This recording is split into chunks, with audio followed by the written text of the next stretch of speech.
खाने पीने की अशिया तो इतनी महंगी हो गई हैं कि गरीब के लिए 2 वक्त की रोटी खाना मुश्किल हो गया है। मुख्तलिफ शोबों में उनकी मदद की जाए। जी जी, सब्सक्राइब करें और बेल दबाएं ताकि कोई खबर रह न जाए।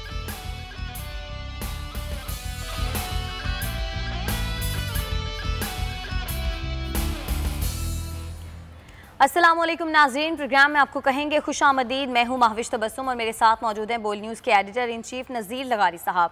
नाज़रीन, इस वक्त मुल्क में महंगाई का एक तूफ़ान है, हर आदमी इससे परेशान है और हुकूमत की अगर बात करें तो हुकूमत आवाम को रिलीफ देने में मुकम्मल तौर पर नाकाम नज़र आ रही है। और अब ये बातें भी हो रही हैं कि मिनी बजट किसी भी वक्त आने वाला है और जब मिनी बजट आएगा तो महंगाई का एक और तूफ़ान है जो आवाम के सरों पर मंडलाएगा।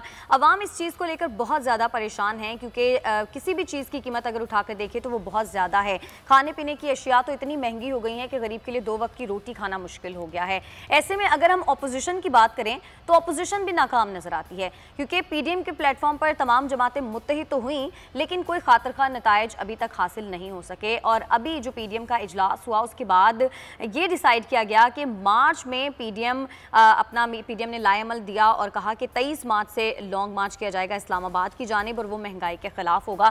लोग ये सवाल उठा रहे हैं कि आखिर इतनी देर से क्यों एहतजाज किया जा रहा है। महंगाई तो अभी है ना, तो 23 मार्च तो अभी बहुत ज़्यादा दूर है। हुकूमत की जानिब से भी इस बात पर काफ़ी ज़्यादा तनकीद की गई और शेख रशीद की जानिब से तो साफ तौर पर यह कहा गया कि 23 मार्च को तो फौजी परेड होती है, तो अपोजिशन पर गिला ना करे अगर हमारी तरफ से तमाम रास्ते बंद किए जाएं। वो ये कहते हैं कि 23 मार्च से पहले या बाद में आप लॉन्ग मार्च कर लें, लेकिन 23 मार्च की डेट देना ये सही नहीं है। लगारी साहब, महंगाई तो है, नो डाउट बहुत ज़्यादा है, लेकिन पीडीएम अगर एहतजाज करना ही था, लॉन्ग मार्च करना ही था तो दिसंबर, फिर जनवरी, फिर फरवरी, मार्च का क्यों ऐलान किया? मार्च तो बहुत दूर है। मार्च में भी नहीं होगा। अच्छा। मतलब ऐसे ही होगा, अगर होगा तो बहुत सेरेमोनियल किस्म का होगा, चूँकि ऐलान कर चुके हैं।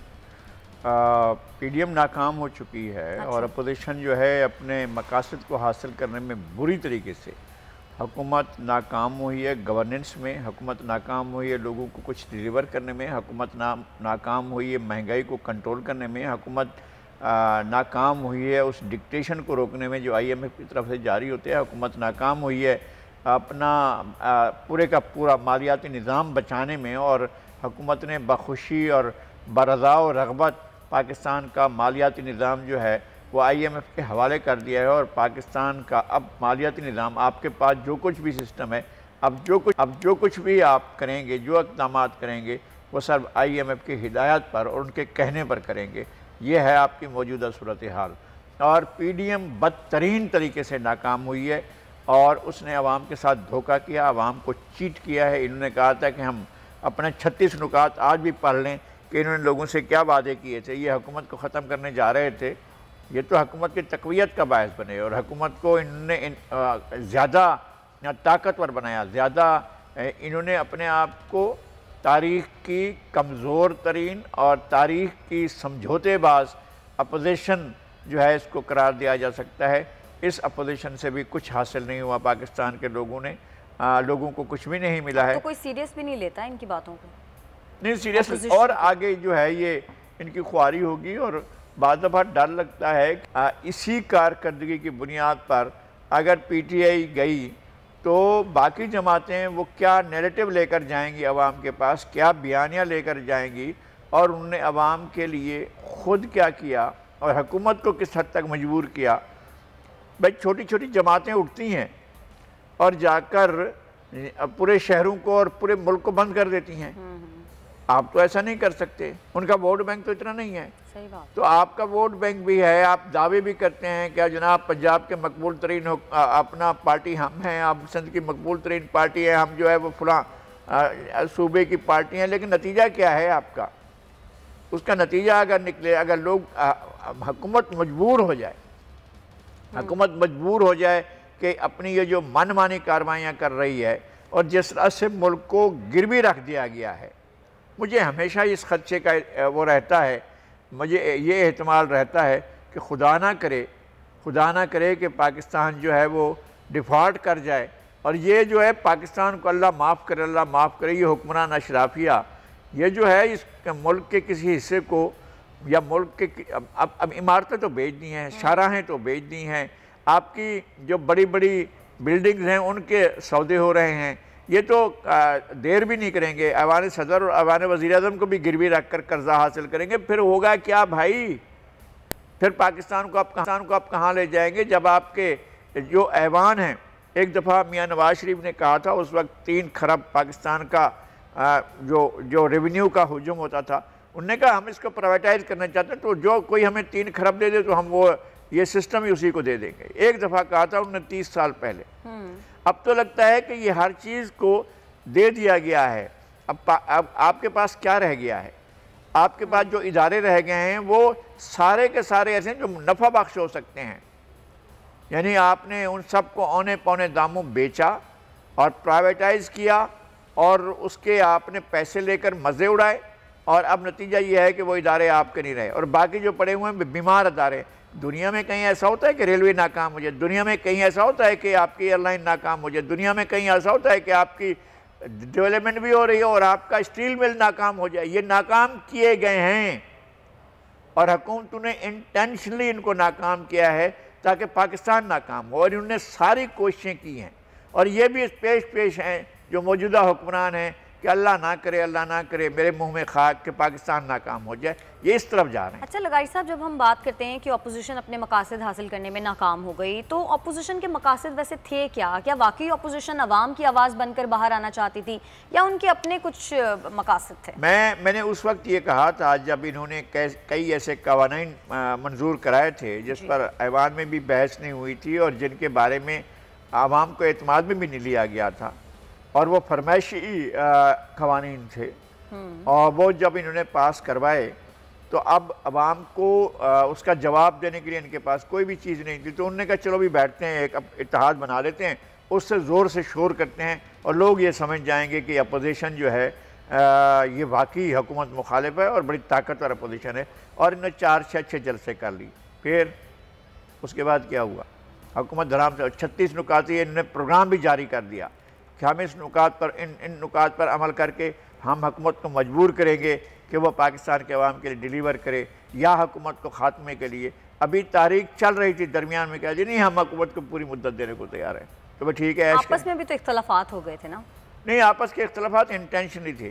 वो भी समझ रहे थे कि जनाब अगर पंजाब की तरफ किसी कदम बढ़ता है तो फिर हम उसको रोकेंगे। ज़ाहिर पीपल्स पार्टी सिंध में नहीं चाहेगी कि कोई और पार्टी स्पेस बनाए। तो ये इस तरह के इश्यूज थे और एक दूसरे के साथ भी थे, साथ नहीं भी थे। अब भी यही सूरत हाल है कि पार्लियामेंट में बैठकर कहते हैं कि हम साथ हैं, और होता क्या है कि इन्होंने बाकायदा सीट एडजस्टमेंट करके पंजाब में सेनेट की इलेक्शन लड़ा और सेनेट का इलेक्शन पंजाब में नहीं हुआ, सारे अनअपोज आए।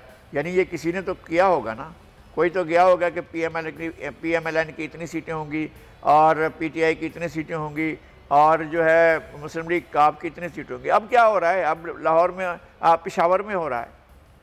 पेशावर में मेयर का जो इंतखाब हो रहा है उसमें PTI, PMLN और JUIA की पेज पर हैं, एक साथ हैं और मिलकर जो है वो मुकाबला कर रही हैं। सही। तो ये सूरत हाल है।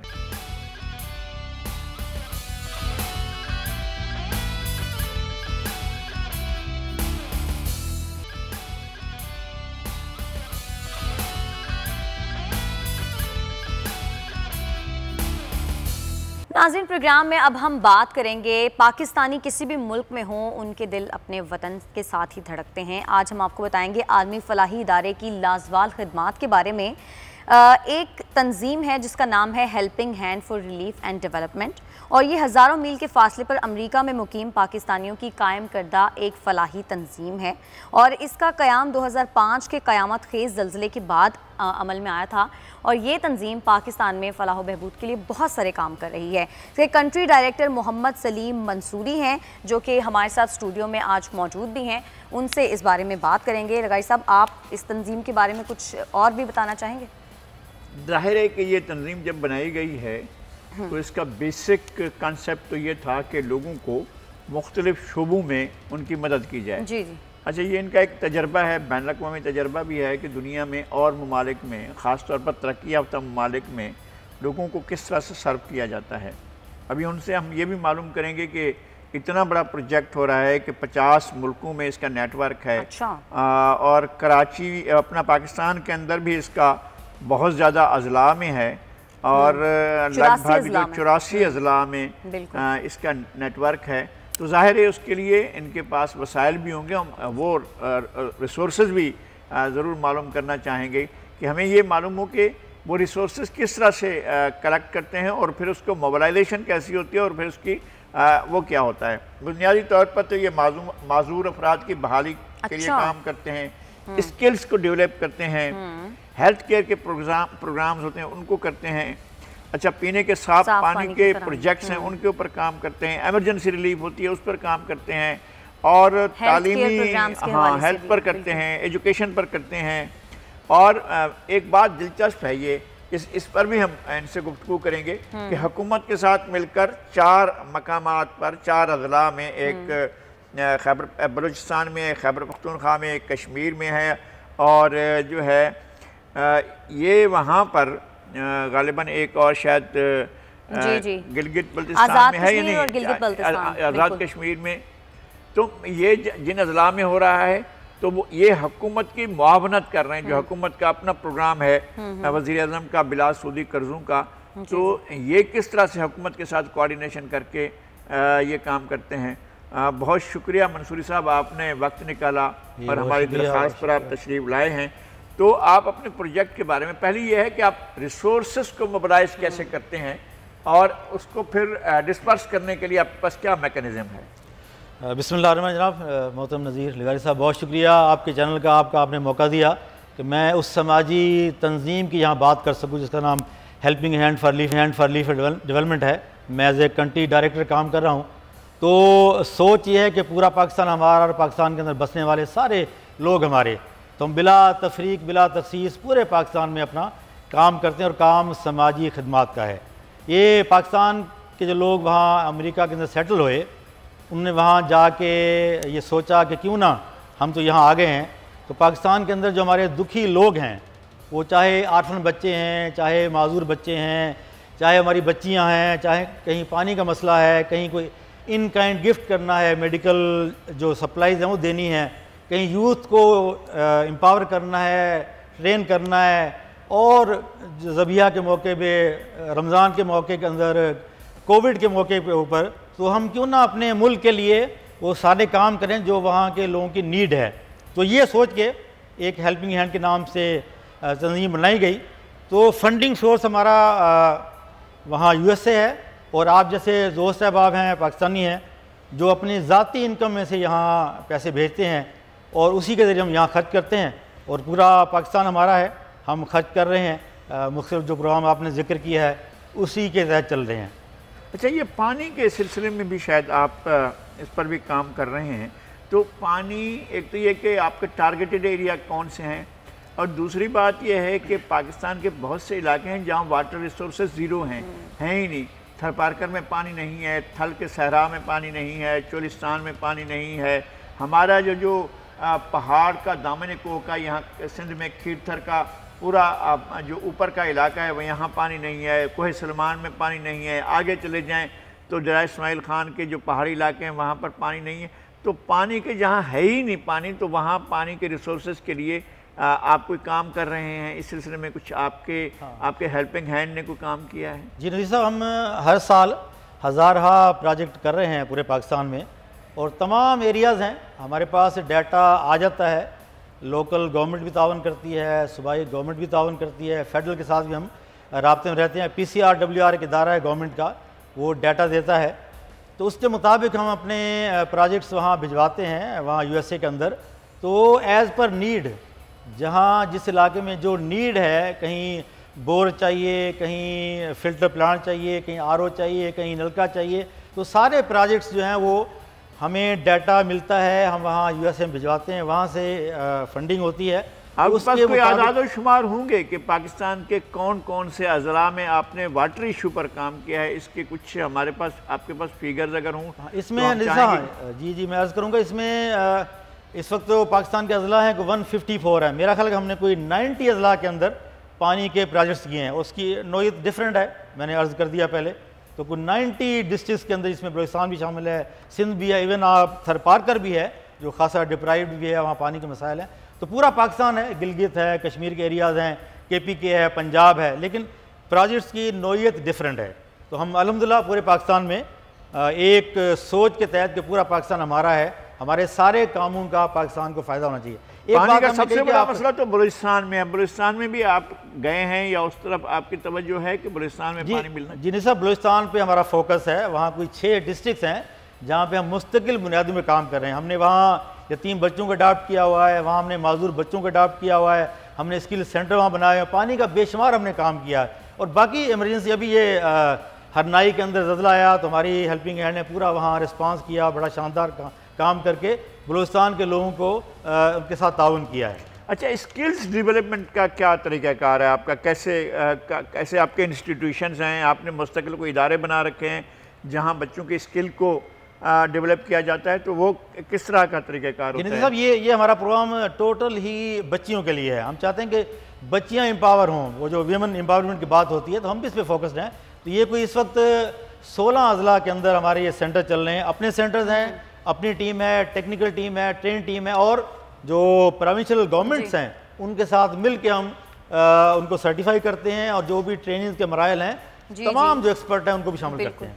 अच्छा सर, एक और बात बताइएगा, वज़ीर-ए-आज़म पाकिस्तान की बिला सूद कर्ज स्कीम के हवाले से भी आप लोग आज़ाद कश्मीर, बलूचिस्तान और खैबर पख्तूनख्वा के 4 अजला में अमली जामा पहना रहे हैं, तो ये किस तरह से होता है हुकूमत के साथ मिलकर? ये PPF का एक प्रोजेक्ट था, इंटरेस्ट फ्री माइक्रो फाइनेंस, उसमें हम भी सिलेक्ट हुए और हमने इन 4 अजला के अंदर उनकी ख्वाहिश भी थी कि हेल्पिंग हैंड का नेटवर्क बहुत बड़ा है भी है और शानदार भी है, और आप अच्छे लोग हैं, आप अमानतें ठीक ठीक पहुँचाते हैं, तो उनकी ख्वाहिश पे हमने इस प्रोजेक्ट में एंट्री की और अभी तक अल्हम्दुलिल्लाह चल रहा है। ये स्मॉल माइक्रो फाइनेंसिंग है, छोटे कर्जे हैं, कि कोई छोटा दुकानदार है, कोई छोटा कारोबार करना चाहता है, उसमें खवातीन भी हैं। ये 4 अजला कौन से हैं वैसे आपके उसमें है? इसमें ज़ियारत है, लौरलाई है जो बलूचिस्तान के हैं, और चित्राल है, और हवेली ये कश्मीर के अंदर।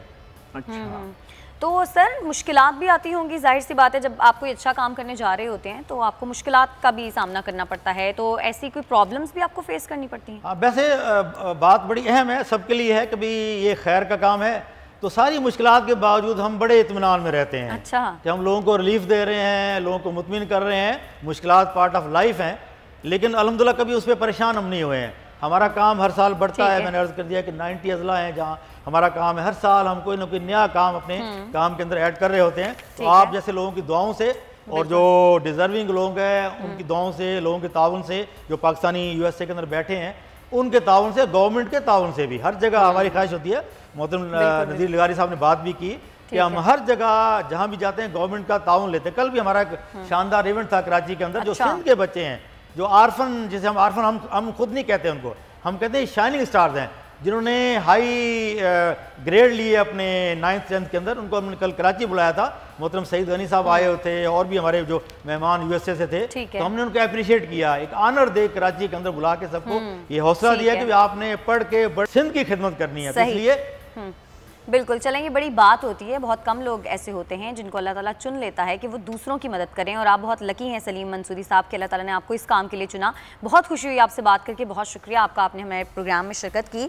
लगाई साहब, ये तो थी चलें helping hand for relief and development के हवाले से बात, लेकिन मुझे आज प्रोग्राम में आपसे आलमी उर्दू कॉन्फ्रेंस के हवाले से भी बात करनी है, क्योंकि उसका आज आखिरी रोज़ है और बड़ा एक ये इंपॉर्टेंट चीज़ थी। आपने तो इसमें पार्टिसिपेट भी किया, आप गए भी, तो आज का जो सेशन है वो 18 सेशंस पर मुश्तमिल होगा आज का दिन। तो आज के दिन कौन कौन से सेशंस होंगे? आज तो बहुत से हो रहे हैं, मुख्तलिफ ज़ुबानों के बारे में, उनके वहाँ जो अदब तख्लीक हो रहा है मुख्तलिफ पाकिस्तान की मुख्तलिफ ज़ुबानों में, सिंधी में, बलोची में, पंजाबी में, एक तो उनके प्रोग्राम्स अलग अलग हो रहे हैं, और ख़ुद उर्दू के बारे में भी प्रोग्राम हो रहे हैं, जो आखिरी बड़ा इवेंट है, जिसमें मुझे ख़्याल है कि कल जिस तरह से बैनुल-अक़वामी मुशायरा हुआ है और उस मुशायरे में जो लोगों की हाज़िरी थी उसने आर्ट्स कौंसिल की तारीख के तमाम रिकॉर्ड तोड़ दिए हैं। जितनी बड़ी हाज़िरी थी उनने अगरचे उसको ज़्यादा जॉन एलिया लोन को ज़्यादा वसी भी किया, और जो पहले बना हुआ था उस स्टेज बना हुआ था, उस स्टेज से हट कर उन्होंने एक अलग स्टेज बनाया ताकि स्पेस बढ़ा दी जाए। उसके बावजूद मैं समझता हूँ कि सैकड़ों लोग खड़े होकर मुशायरा सुन रहे थे और रात भर जारी रहा, तकरीबन कोई 1:30-2 बजे के करीब ख़त्म हुआ। लेकिन आज का इवेंट तो मेरे ख्याल में लोग गलियों में भी सुनेंगे शायद। आज तो और कवाली भी आज का इवेंट तो कवाली का है, और कवाली भी अयाज फरीद और अबू मोहम्मद की होगी।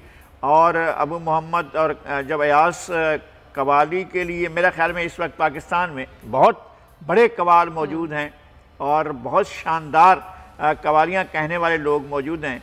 इनमें मुमताज़ ये इसलिए हैं कि सेहत लफ्ज़ी, एक दफ़ा हम सुन रहे थे इनको कि कभी आए हकीकत मुंतज़र नज़रा लिबास मजाज में, तो मुंतज़र और मुंतज़िर का फ़र्क बता रहे थे कि हकीकत मुंतज़िर वो है जो इंतज़ार कर रही हो, और हकीकत मुंतज़र वो है जिसका इंतज़ार किया जाता है। तो कभी आए हकीकत मुंतज़र नज़रा लिबास मजाज में, इकबाल को वो पढ़ रहे थे। इस तरह से उन्होंने बहुत से अमीर खुसरो को उन्होंने पढ़ा।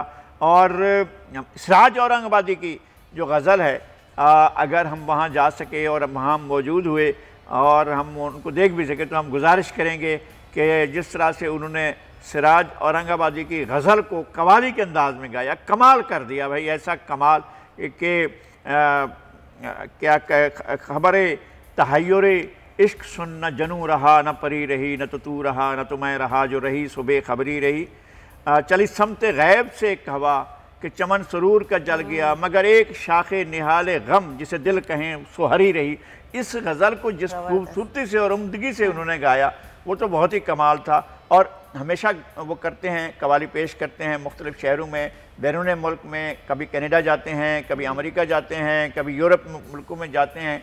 हमारे अहद के एक बहुत बड़े ये कवाल बिरादरान हैं, अयाज फरीद और अबू मोहम्मद, तो उनके लिए तो बेताब, लोग बहुत बेताब हैं उनको सुनने के लिए। और मैं ये समझता हूँ कि आज का क्राउड जो होगा वो बहुत बड़ा क्राउड होगा, और वो इस पर ज़्यादा कंसंट्रेट करेगा कि कवाली को बहरहाल सुनेगा। बाकी प्रोग्राम भी बहुत, भाई जगह नहीं मिल रही है लोगों को, बैठने के लिए जगह नहीं मिल रही है, लोग तरसे हुए हैं इन चीज़ों के लिए, लोग दहशत से, लोग एक ऐसे तस्वुर से जो इंतहा पसंदी मुल्क में फैला दी गई है, जो अपनी बात मनवाने के लिए ताकत के इस्तेमाल को फैलाया गया है, इसके बरक्स एक जो लोगों के अंदर बर्दाश्त, रवादारी और एक दूसरे को टॉलरेंस करके लोगों को स्पेस देने की बात जो है, बात बात पर ऐसा ना हो जैसे मैंने कल अर्ज किया था कि जी वो कद्दू नहीं खाता बच्चा तो गर्दन उड़ा, ये तकरीरें इस तरह की ना हों, बल्कि लोगों को जो है वो इंटरटेन किया जाए और पॉजिटिव इंटरटेन किया जाए। तो आर्ट्स काउंसिल के इवेंट्स जो हैं वो बहुत ज़बरदस्त हैं और बड़े ज़रूरी हैं इस तरह के इवेंट्स का मुनक्किद होना। तो जिन भी लोगों को दिलचस्पी है वो आज मौका ज़ाया ना करें और आज ज़रूर जाएं, क्योंकि आज आखिरी दिन है, फिर ये मौका नहीं मिलेगा। लगाई साहब बहुत शुक्रिया आपका आज के प्रोग्राम के लिए, और नाज़रीन आज के प्रोग्राम से इतना ही। अब अगले हफ्ते आपकी खिदमत में हाजिर होंगे, तब तक के लिए हमें इजाज़त दें। अल्लाह ने के बाद।